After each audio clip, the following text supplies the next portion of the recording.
Good morning, good morning, good morning, and welcome to Starting the Day the Right Way 5 minute devotion for February 22nd, 2021. All right, welcome to a new week, the last week of February.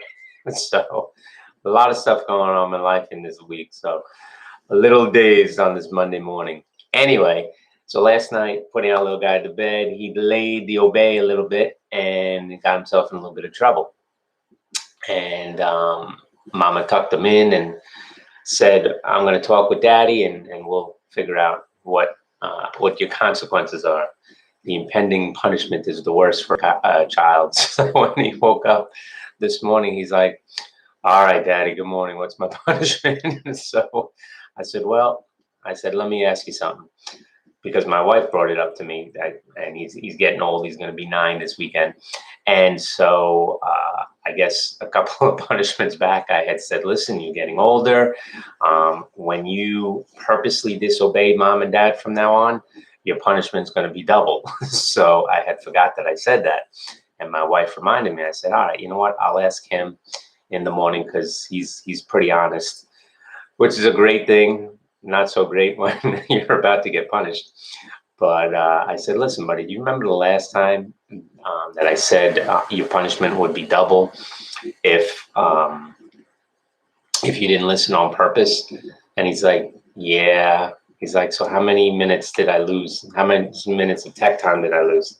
I said, "Well, I still have to talk it over with mom." He's like, "Still?" He's like, "I got to go through a whole day of school without knowing my punishment." I said, "Well," and then we got into this conversation, and he asked me, "Daddy, does God give second chances?" And I knew the motive behind it because he was looking for that second chance. I'll come back to it. Let me read the verse that God led us to. It comes from Hebrews chapter 12, verse 11. The NLT, the New Living Translation, puts it this way: "No discipline is enjoyable while it's happening. It's painful, but afterward there will be a peaceful harvest of right living for those who are trained in this way." I love the way the Message puts it. It puts it this way: "My dear children, or my dear child, don't shrug off God's discipline, but don't be crushed by it either. It's the child he loves that he disciplines. The child he embraces, he also corrects. God is educating you. That's why you must never drop out.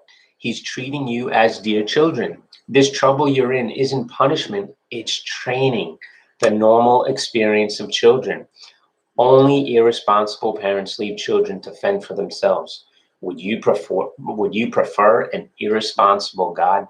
I love that it says don't look at it as a punishment, look at it as training.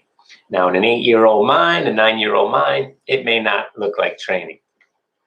But what ended up happening is I said, God of the Old Testament has changed from the God of the New Testament. And we went over a couple examples of the Old Testament where Moses struck the rock twice. And I told him that he was never allowed into the promised land, and that was his consequences. But then we also had the New Testament example of Ananias and Sapphira, where they brought an offering but lied about it, and that God, you know, they dropped dead immediately. And we had further conversations of the circumstances behind that. I said God is merciful and graceful, and he's always willing to forgive, just like mommy and daddy. But we need to learn, when we have a great call upon our lives, we need to take these things seriously. And when you purposely disobey, there's going to be consequences to it. And another saying around our house is, "We'll allow you to choose your sin, but not your consequences," right? And God's like that with us as adults. He'll allow us to do some things, but he's not going to allow us to pick our punishments or our consequences, right? Now, sometimes it's just a loving hug, love and grace, and you did this wrong, but it's okay. Now get back up, and maybe something that doesn't carry such seriousness. Other times it can be, if you're talking about, an affair, or, robbing millions from your company or something like that, there are going to be consequences. So just putting it out there that, God has given us discernment, wisdom that we need to utilize in every circumstance and every day. We feed our bodies every day physically with breakfast or lunch or dinner or some type of combination.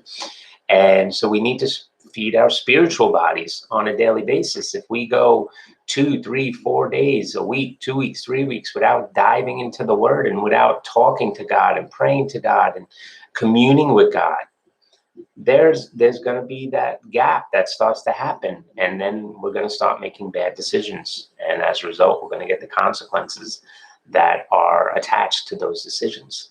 All right, so press into this. All right, keep your relationship with God should be a relationship with anybody in your life, your kid, your spouse, your mom, your dad, your friends, right? You call them up, you talk to them on some sort of regular basis. Don't turn to God in just those times of need. Okay, think about it. If you had a friend, or if you are that person calls up somebody just when they need something, how do you feel about it? God feels the same way. All right, he wants intimacy with you. He wants to be a part of your life. He wants to be part of every single decision.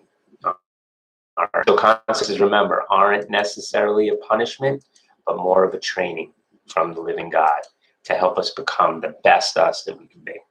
All right. Hope this was a blessing. Have an awesome Monday. We'll be back tomorrow. Take care. Bye.